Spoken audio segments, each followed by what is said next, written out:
Vamos ler a palavra do nosso Deus em Neemias 13. Naquele dia se leu para o povo no livro de Moisés. Achou-se escrito que os amonitas e os moabitas não entrassem jamais na congregação de Deus, porquanto não tinham saído ao encontro dos filhos de Israel com pão e água. Antes, assalariaram contra eles Balaão para os amaldiçoar, mas o nosso Deus converteu a maldição em bênção. Ouvindo eles, o povo, esta lei, apartaram de Israel todo elemento misto. Ora, antes disto, Eliasibe, sacerdote, encarregado da câmara da casa do nosso Deus, se tinha aparentado com Tobias e fizera para este uma câmara grande, onde dantes se depositavam as ofertas de manjares, o incenso, os utensílios e os dízimos dos cereais, do vinho e do azeite, que se ordenaram para os levitas, cantores e porteiros, como também contribuições para os sacerdotes. Mas quando isto aconteceu, não estive em Jerusalém, porque no 32º ano de Artaxerxes, rei da Babilónia, eu fora ter com ele. Mas ao cabo de certo tempo pedi licença ao rei e voltei para Jerusalém. Então soube do mal que Eliasibe fizera para beneficiar a Tobias, fazendo-lhe uma câmara nos pátios da casa de Deus. Isso muito me indignou a tal ponto que atirei todos os móveis da casa de Tobias fora da câmara.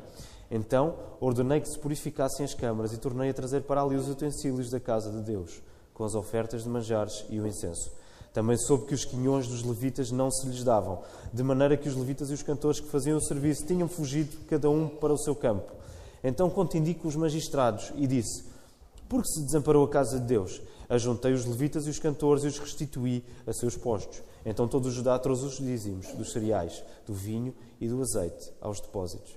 Por tesoureiros dos depósitos pus Selemias, o sacerdote, Zadok, o escrivão, e dentre os levitas Pedaías, como assistente deles, Anã, filho de Zacur, filho de Matanias, porque foram achados fiéis, e se lhes encarregou que repartissem as porções para seus irmãos.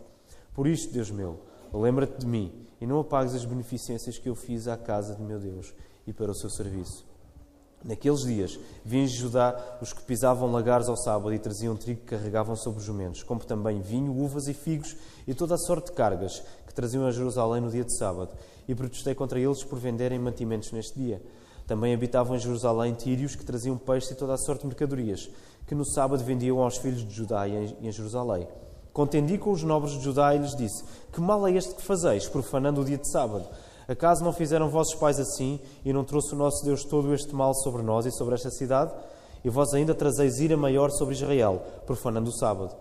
Dando já sombra às portas de Jerusalém antes do sábado, ordenei que se fechassem, e determinei que não se abrissem senão após o sábado. Às portas coloquei alguns dos meus moços, para que nenhuma carga entrasse no dia de sábado. Então os negociantes e os vendedores de toda a sorte de mercadorias pernoitaram fora de Jerusalém, uma ou duas vezes.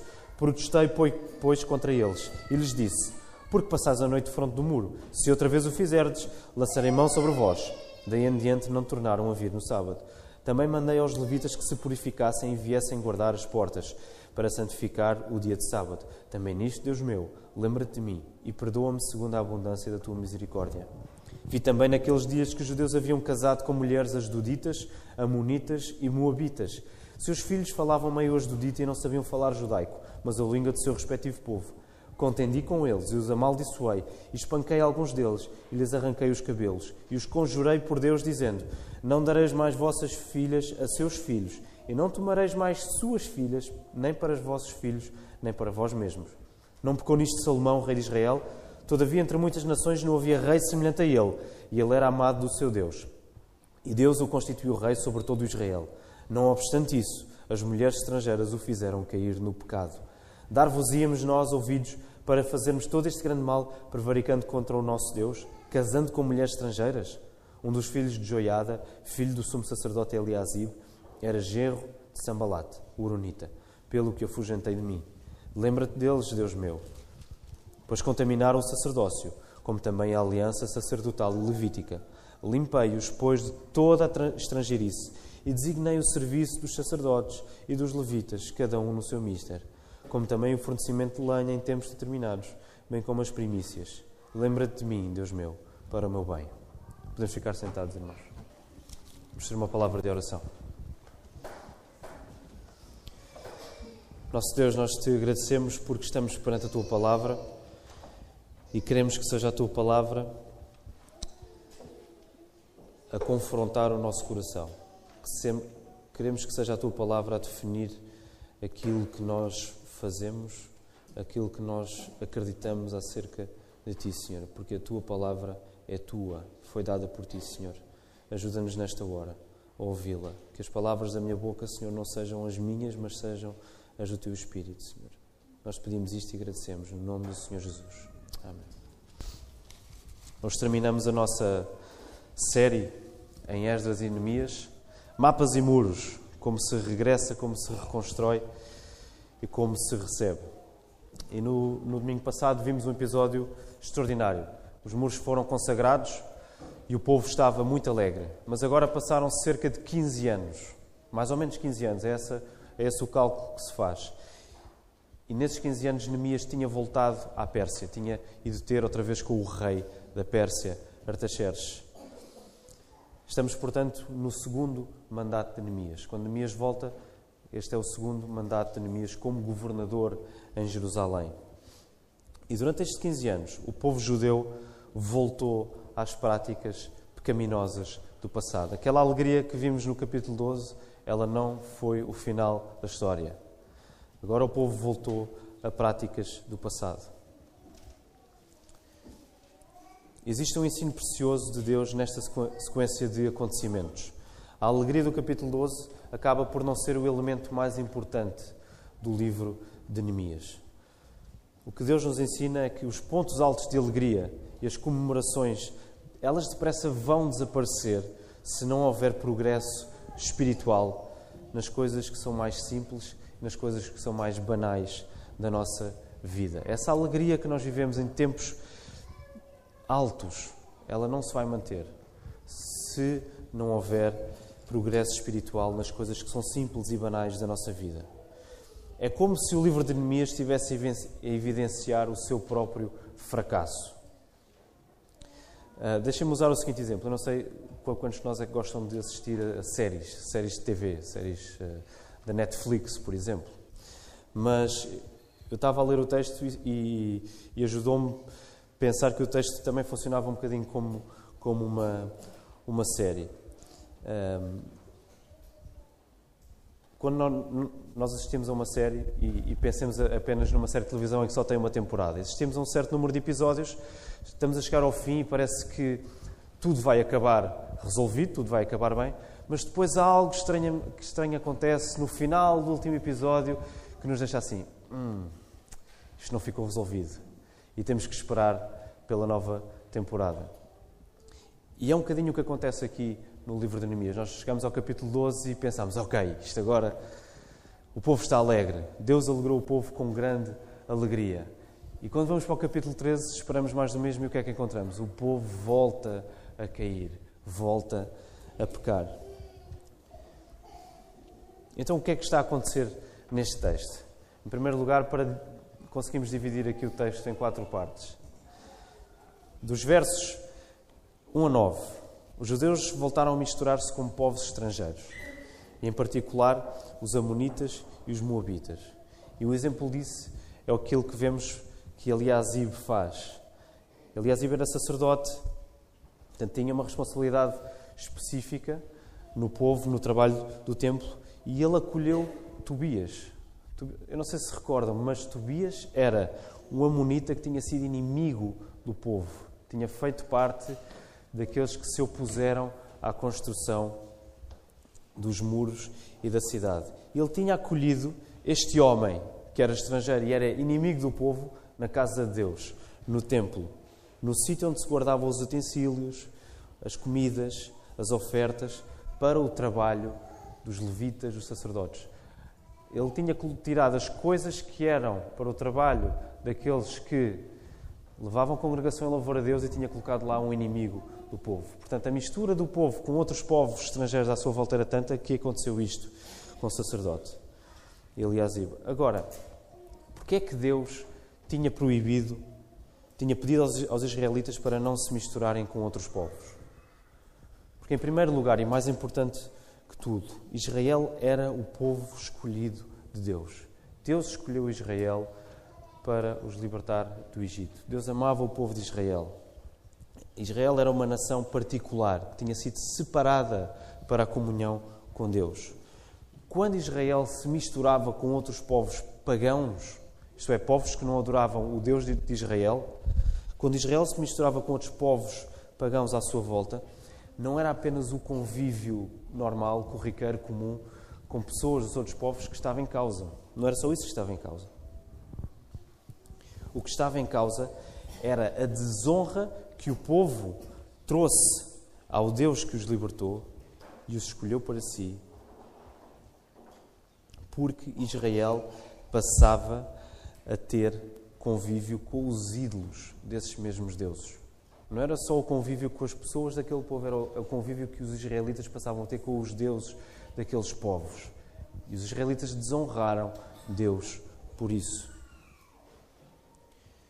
Daí que nós compreendemos a indignação de Neemias, quando nós lemos que Neemias diz: isso muito me indignou, a tal ponto que atirei fora todos os móveis da casa de Tobias. Aí compreendermos a indignação, que é uma reação física, uma reação que vem cá de dentro, uma reação visceral de Neemias. O nosso apego a Deus também aumenta também quando nos afastamos cada vez mais de coisas que nos podem afastar o nosso coração de Deus. O nosso apego a Deus aumenta também quando nós nos afastamos das coisas que fazem com que o nosso coração se afaste de Deus. Isto é já uma lição prática importante que podemos retirar deste pecado específico que o povo estava a cometer. Em segundo lugar, dos versículos 10 até ao 14, estava a ser esquecida uma coisa por parte do povo. Estava a ser esquecida o sustento, o pagamento aos levitas e os cantores que faziam o serviço no templo. Isso significava uma coisa muito simples. O próprio serviço de louvor público a Deus, que eram os levitas que ministravam isso, que faziam isso, que traziam a congregação e que lideravam a congregação no louvor público a Deus, esse serviço de louvor público a Deus estava a ser esquecido. Se aqueles que ministram são esquecidos, então o trabalho ministerial também é esquecido. Nós não estamos apenas a desprezar a pessoa, nós estamos a desprezar aquilo que essa pessoa faz e o que isso representa. Eles estavam a esquecer o próprio louvor a Deus. Se nós formos práticos e pensarmos em nós, na nossa igreja, se por alguma razão a nossa igreja começasse a ignorar financeiramente o nosso pastor e a sua família, fazendo com que o nosso pastor tivesse de obter sustento ou parte do seu sustento no outro lado, isso significava uma coisa semelhante e simples. Isso significava que a nossa igreja estava a ignorar aquilo que é vital para nós, para a nossa vida, aquilo para o qual o pastor foi chamado, que é a pregação da palavra. Se nós estivéssemos a ignorar financeiramente o pastor, nós estaríamos a ignorar a dedicação que o pastor dá à pregação da palavra aqui, nesta igreja. E isso é vital para a nossa vida, é indispensável. Estaríamos a dizer que nos contentávamos com um pastor a meio gás, que por sua vez daria uma pregação da palavra a meio gás e uma disponibilidade para a igreja a meio gás. Nós íamos dizer que nós contentamos-nos com uma fé também a meio gás, que aquilo que nós recebemos chega até ali. É interessante ver como na Bíblia encontramos estas coisas juntas. É muito interessante. Elas não estão separadas, elas estão juntas.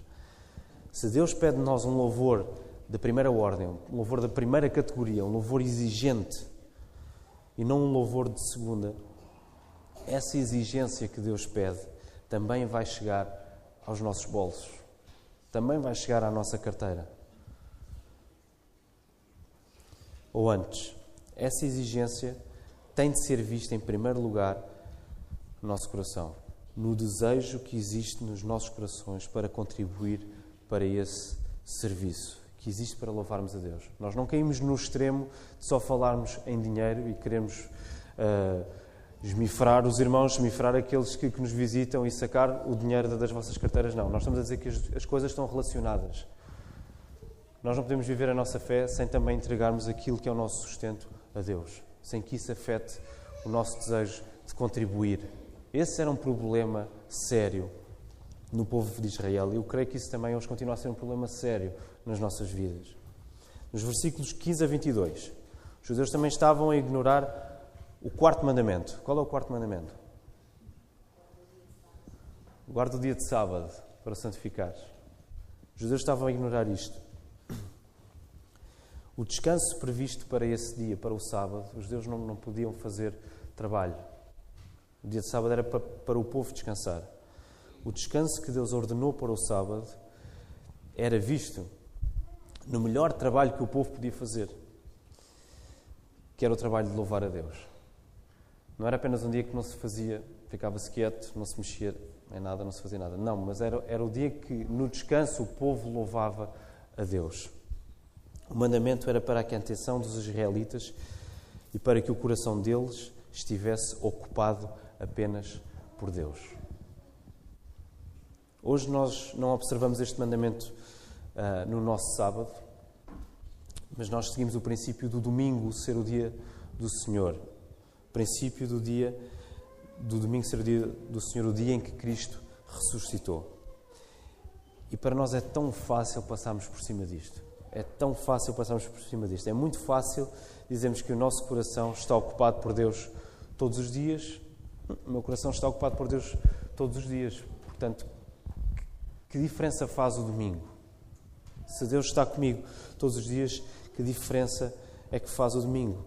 E julgamos que não temos necessidade de nos reunirmos num edifício para adorar a Deus. Deixem-me dizer, existem vários problemas a pensar assim.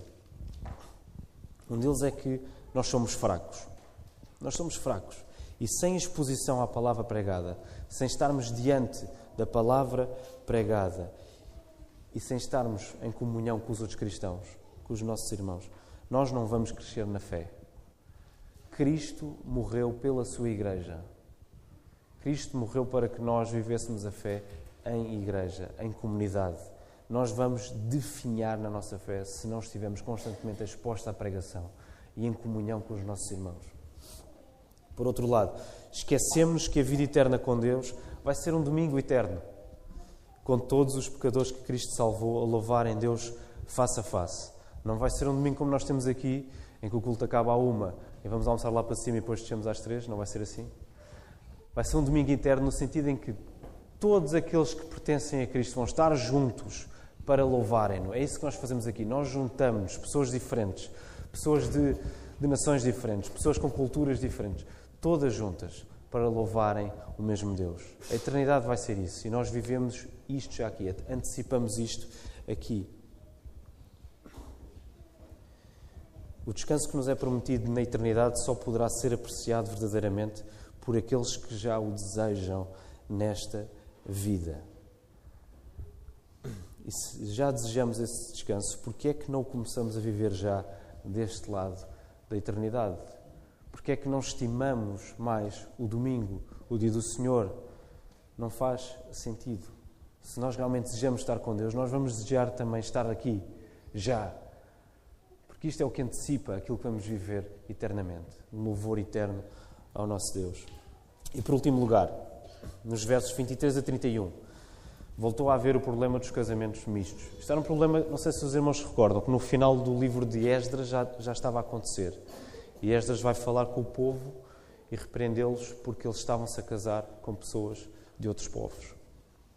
E tal como os anteriores problemas, os casamentos mistos também tinham sido algo que o povo se tinha comprometido a abandonar, mas que depressa voltou a praticar.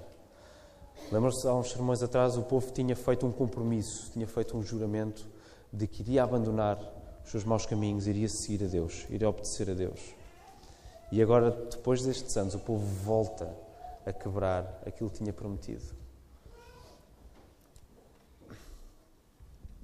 O casamento de homens e mulheres judeus com mulheres e homens de povos estrangeiros traria um problema de descendência, já que seria a continuação do povo judeu que estaria em causa no futuro. Em termos físicos era isso que estava em causa. A continuação do povo judeu estaria ameaçada se continuassem a haver casamentos com outros povos. Os filhos que iam nascer iam perdendo a herança judaica e gerações após gerações o povo judeu iria desaparecer se continuassem estes casamentos. Mas mais importante que isso, mais uma vez, o destaque não estava a ser dado a Deus. O problema é de natureza espiritual. O destaque não estava a ser dado a Deus num casamento com uma pessoa de um povo que adorava outros deuses. se existe desejo de adorar e honrar a Deus, esse desejo teria de influenciar toda a vida dos judeus, todas as decisões deles. E neste caso também a decisão dos casamentos deles e das famílias deles. Se um dos cônjuges não é cristão, se o marido ou a mulher num casal não é cristão, o que é que acontece? Toda a adoração em família vai ficar comprometida. Toda a adoração em família vai ficar coxa, vai ficar manca. A educação dos filhos vai andar dividida entre o que Deus nos pede para fazer e entre o que a sociedade não cristã sugere. E vai ser uma batalha constante. Se já é difícil, irmãos, num casal em que os dois são crentes, educar os filhos nos caminhos do Senhor, quão mais difícil não será se um deles não for. Acima de tudo, é o zelo por Deus que estará em causa. E mais uma vez percebemos a intensidade da reação de Neemias ao observar estes pecados do povo. É aqui que nós lemos que Neemias arrancou o cabelo a alguns deles. Nós pensamos, Neemias, calma, também não é preciso tanto. Isso é uma coisa que vai acontecendo naturalmente. A questão é que Deus estava a ser desonrado de tal maneira que Neemias não podia ficar indiferente a isso. A reação dele fala do zelo, do apego que ele tem a Deus. Ele não podia ficar indiferente a isso. Como é que o meu casamento e a minha família mostram o meu amor a Deus, o meu zelo por Deus? Está a falar connosco o texto. Como é que os nossos casamentos, as nossas famílias mostram o amor que nós dizemos que temos a Deus? Como é que eles mostram o nosso zelo por Deus? E agora que observamos aquilo que estava a acontecer no povo, os pecados que estavam a acontecer no povo, repararam que eu tentei aplicá-los imediatamente a nós. Porquê é que eu fiz isso? Porque eu creio, a nossa tendência natural, ao lermos o texto, é colocarmos-nos sempre no lugar de quem corrige e não no lugar de quem é corrigido. Já repararam nisso? Há uma vez, isto acontece, eu acho, mais vezes quando lemos os Evangelhos e estamos a ler as parábolas de Jesus. Quando Jesus está a falar com os fariseus, com os escribas, com os publicanos, com os pecadores, quando nós lemos aquilo, nós estamos sempre a colocar-nos no lugar de Jesus, a julgar aqueles que estavam a ouvir. Esse é o erro. Nós devemos colocar-nos do outro lado. Colocar-nos no lugar de quem está a ser corrigido. Nós gostamos sempre de pensar que somos mais como Neemias e menos como o restante do povo. E se há coisa que devemos fazer quando lemos as Escrituras, é olhar para os pecadores que estão ali e dizer, eu não sou melhor do que eles. Eu não sou melhor do que eles. É isto que nós devemos fazer. Quando lemos a palavra, quando lemos todas as histórias de pecadores, de homens que pecaram enormemente, de pessoas que se obedeceram a Deus, que forem fiéis, nós devemos dizer assim, eu não sou melhor que nenhuma destas pessoas que eu estou aqui a ver. Creio que um dos piores perigos que nós podemos enfrentar enquanto cristãos é o mesmo que aconteceu neste episódio. Mesmo depois de uma grande alegria, no capítulo 12, o povo estava alegre, os muros tinham sido consagrados. Mesmo depois de uma grande alegria e satisfação em Deus, nós somos muito rápidos, nós somos mesmo muito rápidos a voltar a velhos hábitos e a pecados que julgávamos ter abandonado. Eu não quero que nós sejamos ingênuos em relação a isto, irmãos. Não podemos ser ingênuos, temos de ser sérios, porque os nossos corações nunca poderão estar numa espécie de nível, de patamar neutro. Isso não existe em nós, em que nada nos afete. Não existe esse patamar neutro em que nada é quente ou frio, em que nada é bom ou mau. Não existe meio termo em nós.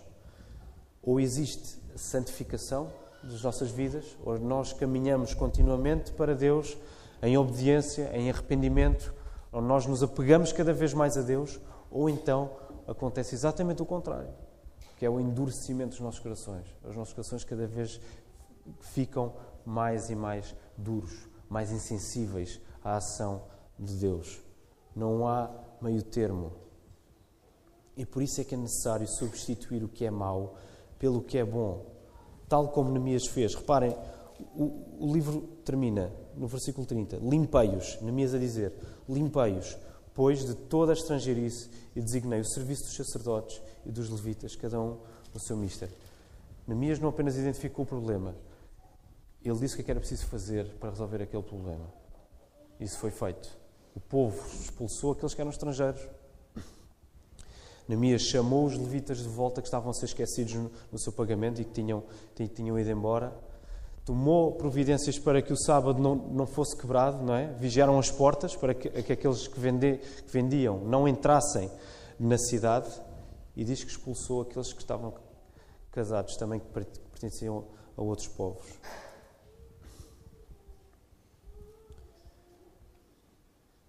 É necessário substituir o que é mau pelo que é bom, tal como Neemias fez. E é por essa razão que este anticlímax do livro é tão importante. Na semana passada parece que atingimos o pico, o auge, o clímax do livro, mas agora há um anticlímax. E nós ficamos meio perdidos, meio sem chão. É por isso que é tão importante este anticlímax. O que lemos no boletim ajuda-nos. Na parte para reflexão, na terceira página, aqui em baixo.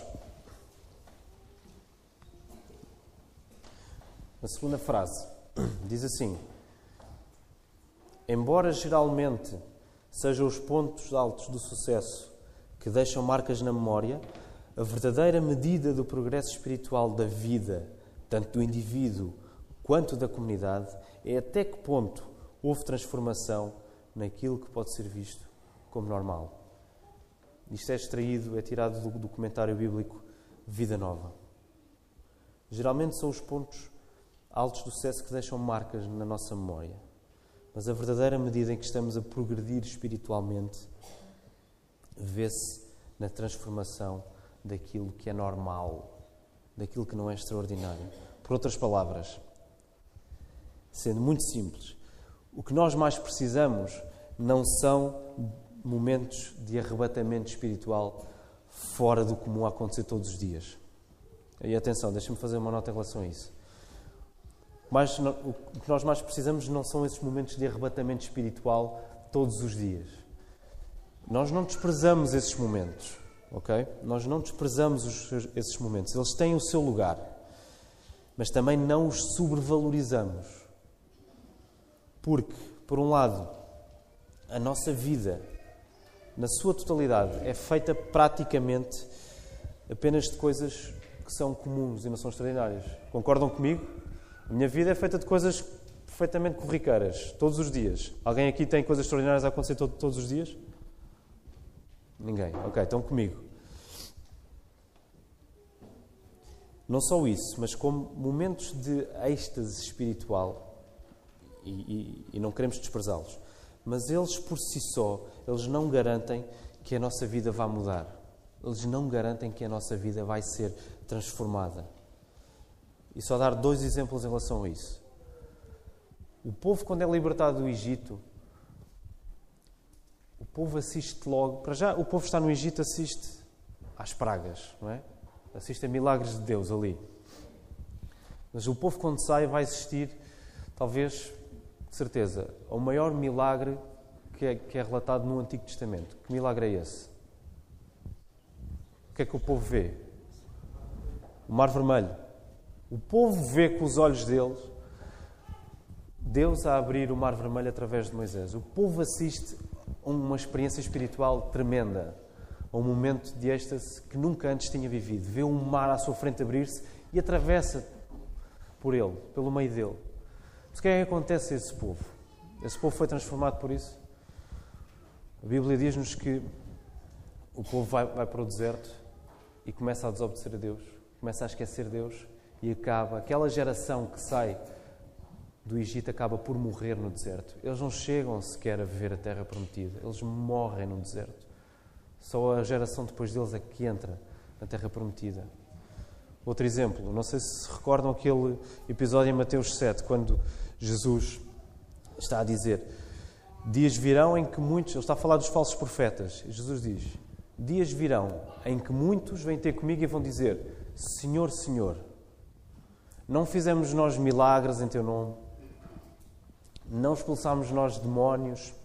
Não fizemos nós coisas maravilhosas em Teu nome? E o que é que Jesus lhes diz? Afastem-se de mim. Afastem-se de mim. Vocês não me pertencem. Vocês praticam aquilo que é mau. Então, coisas extraordinárias, elas acontecem, mas elas não garantem por si só que a nossa vida seja transformada. O que nós mais precisamos não é disso. O que nós mais precisamos é de transformação diária nas coisas mais normais, nas coisas banais da nossa vida. Essa é a prova mais evidente que o Espírito Santo está a santificar a nossa vida.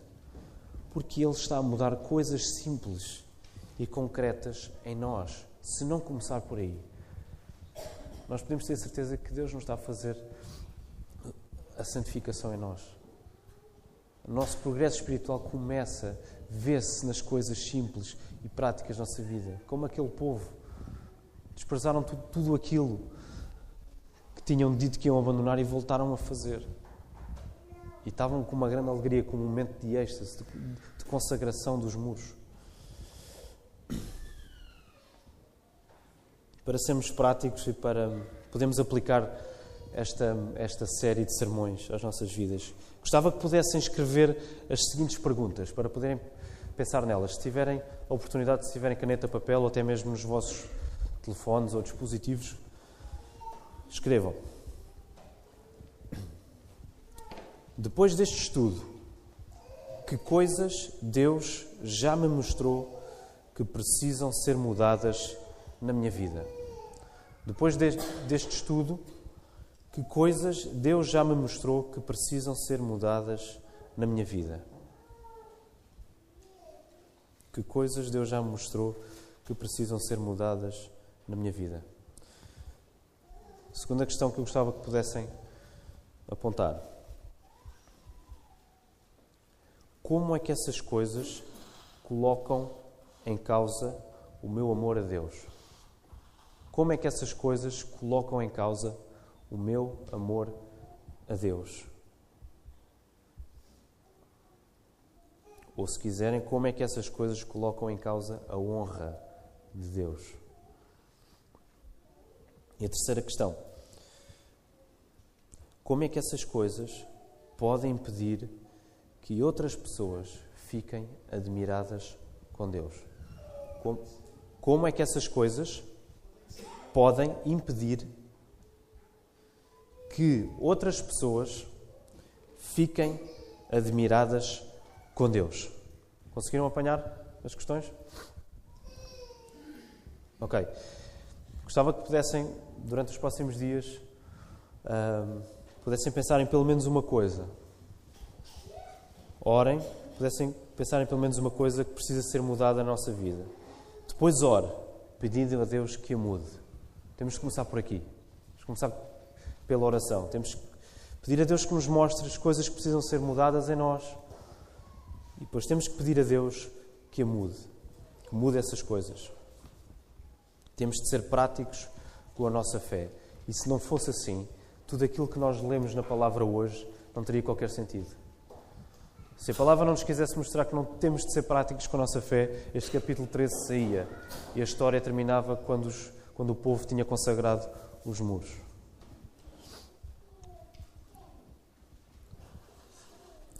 Pensando agora naqueles que não conhecem Cristo.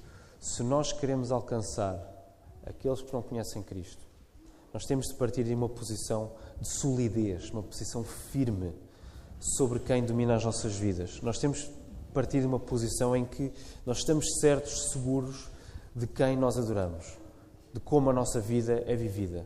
Se nós afirmamos que Jesus nos salvou e que amamos Deus e a nossa vida não é transformada por isso, então não há nada prático em nós que seja claramente diferente de quem não tem fé.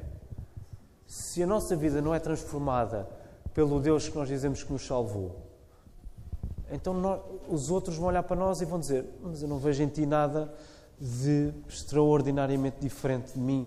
Porque é que eu hei de acreditar no teu Deus? O mundo não vai reconhecer que somos filhos de Deus se as nossas práticas se confundirem com as práticas do mundo. Não é assim que funciona. O mundo vai reconhecer que somos filhos de Deus se as nossas práticas forem luz no meio do mundo, se elas forem diferentes daquilo que o mundo faz, se elas iluminarem o resto do mundo. Era assim que Israel era chamado a viver, no meio de povos estrangeiros. Israel estava no meio de povos que não adoravam o Deus de Israel. Reparem, os estrangeiros dos outros povos, eles nunca ficaram estonteados, eles nunca ficaram admirados com Deus, pelo Deus de Israel, quando as pessoas de Israel começaram a fazer o mesmo que esses povos faziam. Eles nunca ficaram admirados com o Deus deles, com o Deus de Israel, quando os israelitas começaram a misturar-se com eles e a fazer a mesma coisa que eles faziam. Os estrangeiros ficaram estonteados, eles ficaram admirados pelo Deus de Israel, quando os israelitas praticavam coisas diferentes dos outros povos por obediência a Deus. Recordem o exemplo de Daniel e dos seus amigos, que estavam como escravos na Babilónia, estavam cativos. Recordem aquele episódio em que os babilónios ordenam que todo o povo se baixasse para adorar a estátua de Nabucodonosor, e só 3 homens é que não se baixaram, que eram os amigos de Daniel. Eles não se baixaram e foram castigados por isso. Foram atirados para a fornalha. Mas eles não morreram, Deus os salvou. E Nabucodonosor ficou estonteado, ficou admirado. O livro diz-nos que Nabucodonosor, mais tarde, reconhece que Deus, o Deus de Israel, é o único Deus que existe. Quando existe essa verdadeira diferença entre aqueles que são Deus e os que não são, que os outros podem reconhecer o nosso Deus, podem ficar realmente admirados. E nós temos de terminar com Cristo. Temos de terminar com Cristo. Este final do livro de Neemias, como vimos no início, mostra-nos que o problema maior dos judeus não tinha ficado resolvido a semana passada. O problema maior dos judeus não ficou resolvido com a consagração dos muros de Jerusalém. O problema maior dos judeus também não ficou resolvido com o trabalho de 2 homens como Esdras e Neemias. Aliás, Neemias também assume os seus erros. Quando Neemias está a resolver a questão do sábado, ele acaba a dizer no versículo 22: também nisto, Deus meu, lembra-te de mim, perdoa-me segundo a abundância da tua misericórdia. Neemias está a dizer que ele é pecador também. Ele está-se a juntar com o povo dele. Ele também é pecador. Ele também precisa da misericórdia de Deus. O problema maior dos judeus não fica resolvido aqui. O problema maior daquele povo não era uma cidade destruída, que agora foi reedificada. O problema maior daquele povo era o seu pecado. É isto que o livro nos está a querer dizer. O problema maior daquele povo não era a cidade que tinha sido destruída e que foi reedificada. O problema maior era o pecado do povo. O maior problema do povo eram os seus corações pecaminosos, que precisavam ser reconstruídos. Esses sim é que precisavam ser reconstruídos. Eram os corações deles. É esse fracasso que fica em aberto no livro, à espera de ser resolvido. É esse fracasso que o livro dá a dizer, isto não fica resolvido aqui. É esse fracasso que fica à espera de ser resolvido. E só foi resolvido por Jesus Cristo. Alguns séculos depois, quando Jesus veio, quando Ele encarnou, quando Ele nasceu, quando Ele viveu como homem, como Deus, de modo perfeito, quando Ele morreu na cruz para pagar o preço dos pecados do seu povo. Da mesma maneira, nós não conseguiremos abandonar pecados se não olharmos para Cristo e confiarmos que Ele venceu não apenas a morte. Jesus venceu a morte, mas Ele também venceu o poder do pecado sobre nós. E eu acho que nós esquecemos muitas vezes disto. Nós dizemos que Cristo venceu o poder do pecado, mas nós esquecemos o que é que isso realmente significa. Nós temos de olhar para Cristo e perceber o pecado que antes o poder que antes dominava sobre nós era o poder do pecado. Nós estávamos presos ao pecado até que Cristo nos salvasse. Agora, quem domina sobre nós não é mais o pecado, é Cristo. É o próprio Deus que domina sobre a nossa vida. Já não temos de viver presos ao pecado, porque o pecado já não tem o poder absoluto sobre nós. É Cristo que agora tem o poder sobre nós. Nós esquecemos disso. Por isso é que para nós é tão difícil. Nós reconhecemos que temos pecados que recorrentemente fazemos, praticamos, que é difícil abandoná-los. E nós chegamos a uma altura em que nós conformamos e dizemos, ok, isto não há nada a fazer, isto faz parte de quem eu sou, portanto é melhor esquecer e continuar e pensar noutra coisa. Não é o pecado agora que tem poder sobre nós. Tudo aquilo em nós, que existe em nós, que está mal, que é pecaminoso, tudo isso pode ser resolvido por Cristo, porque é Ele que tem o poder sobre nós. É no sangue de Cristo, como cantámos hoje, que temos a vitória sobre o pecado. Alvo mais que a neve, mais limpo, mais branco, mais puro do que a neve. O poder do sangue de Cristo. O sangue de Cristo tem esse poder de nos libertar do nosso pecado. Não apenas no momento em que nos convertemos, mas durante toda a nossa caminhada. Lembra-se, não há momentos neutros da nossa vida, onde nós caminhamos para a frente em arrependimento, em contrição, em submissão, em reconhecimento que nós somos criminosos, ou nós vamos andar para trás. Ou nós vamos permitir que os nossos corações fiquem endurecidos.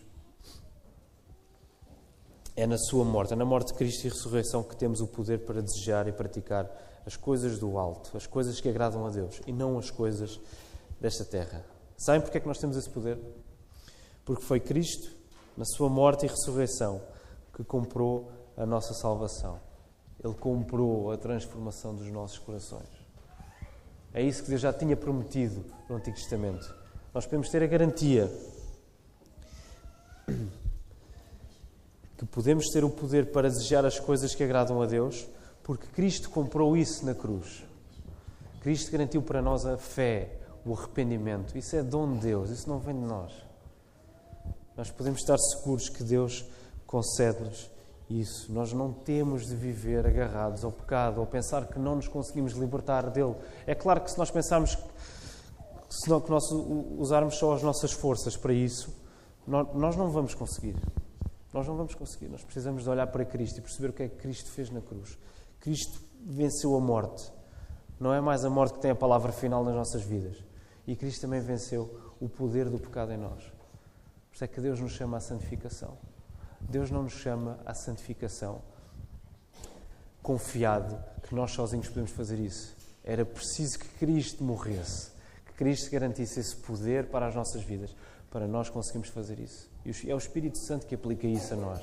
É o Espírito Santo que aplica isso às nossas vidas. É o Espírito Santo que nos santifica.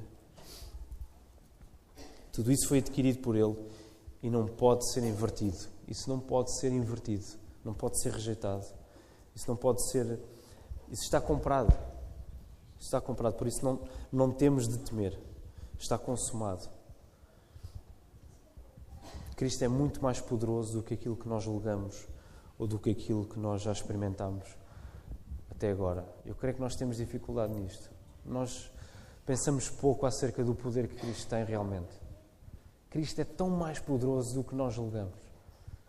Se nós olharmos para trás e vemos os pecados que já abandonámos e nós dizemos, graças a Deus, foi Cristo, foi o poder de Cristo que operou isso. E nós tão depressa esquecemos isso e voltamos a cair. Cristo é tão mais poderoso do que aquilo que nós julgamos ou aquilo que nós já experimentámos até agora. Deus chama-nos a confiarmos cada vez mais nele. Porque isto não depende de nós, isto depende daquilo que já está resolvido. Aquilo que Cristo fez na cruz. E nós só temos de confiar nele. Que o Senhor nos ajude.